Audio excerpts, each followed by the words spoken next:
And what's up, everybody? It's Sita Nambuya, multifamily consultant and investor. And this video is actually going to be the start of a series of videos where I'm going to give a very introductory, high level overview of multifamily investing.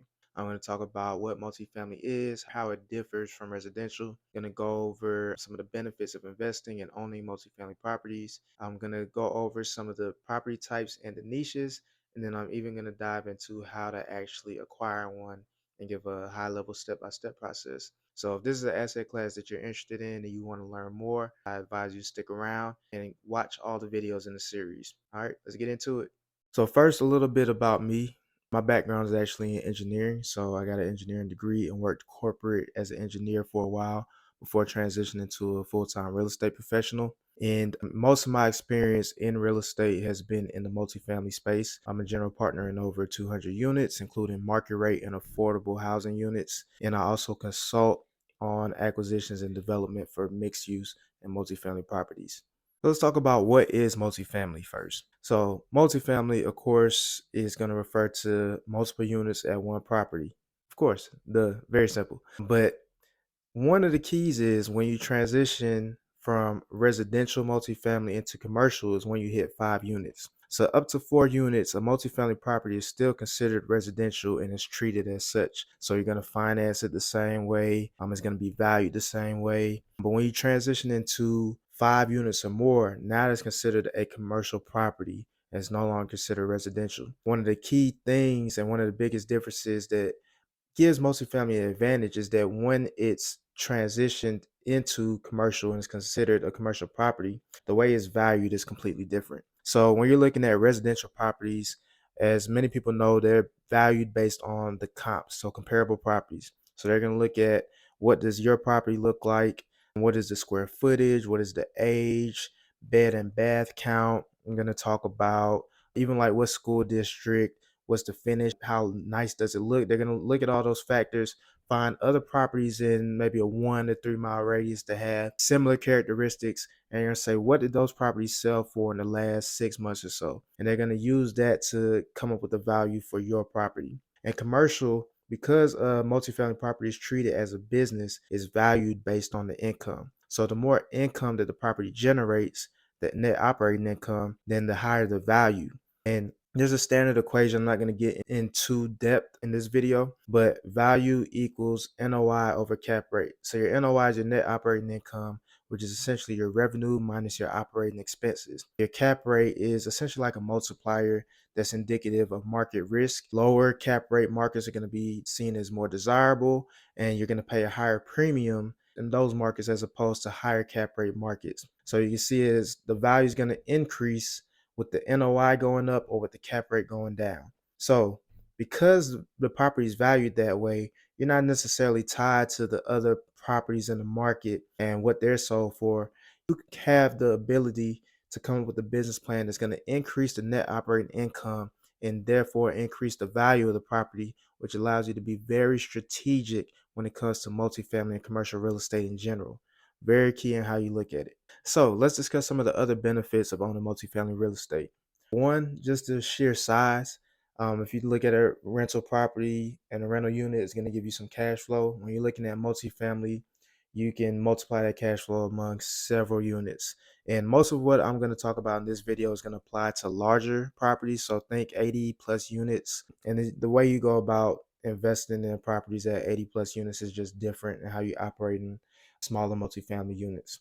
So just keep that in mind. We're talking about larger scale properties with most of what I'm talking about in this video.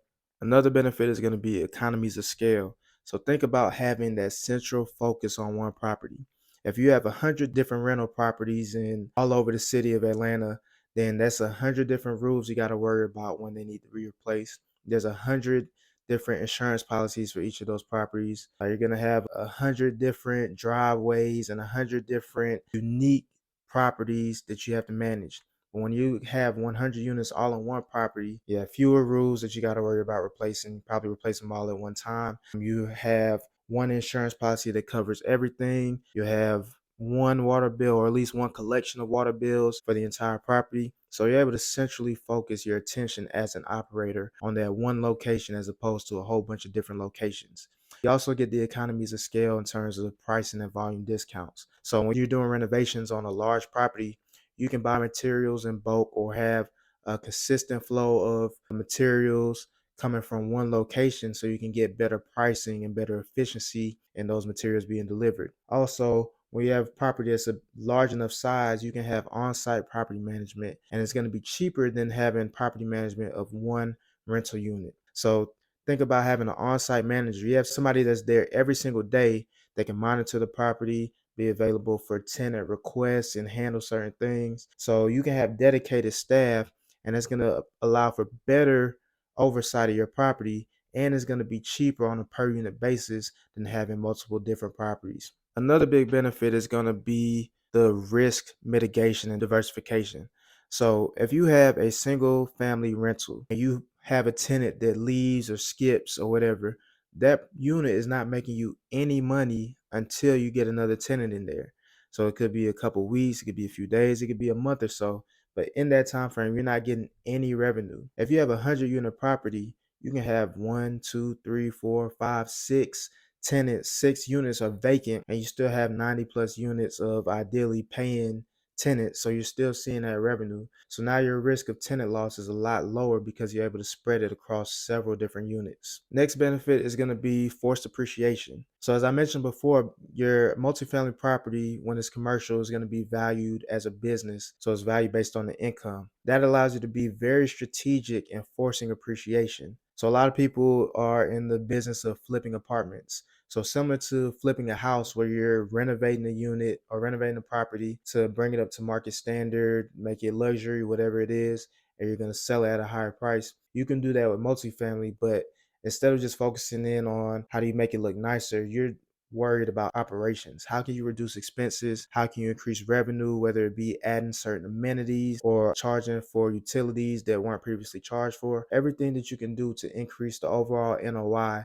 is going to have a direct impact on the value of your property. So you can be very strategic with your business plan and be able to increase value that way. When you couple that with the market appreciation, when the market itself is growing along with your forced appreciation, you can really win big when you exit the property. Last benefit is going to be tax benefits. So just like residential real estate, multifamily real estate has plenty of tax benefits that you can take advantage of as an owner operator. So a lot of those tax benefits are increased or become more efficient based on the scale. For instance, you can leverage cost segregation, and it usually makes a lot more sense in multifamily as opposed to residential. Cost segregation is when you break down the individual components of a property and you can accelerate depreciation, the estimated time it will take to replace that particular component.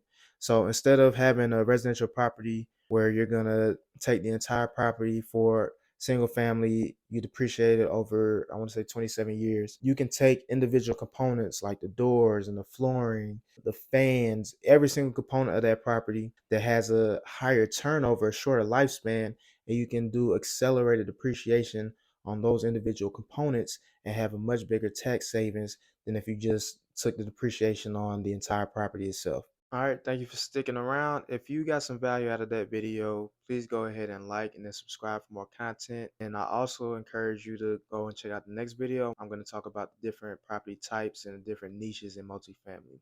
So until next time.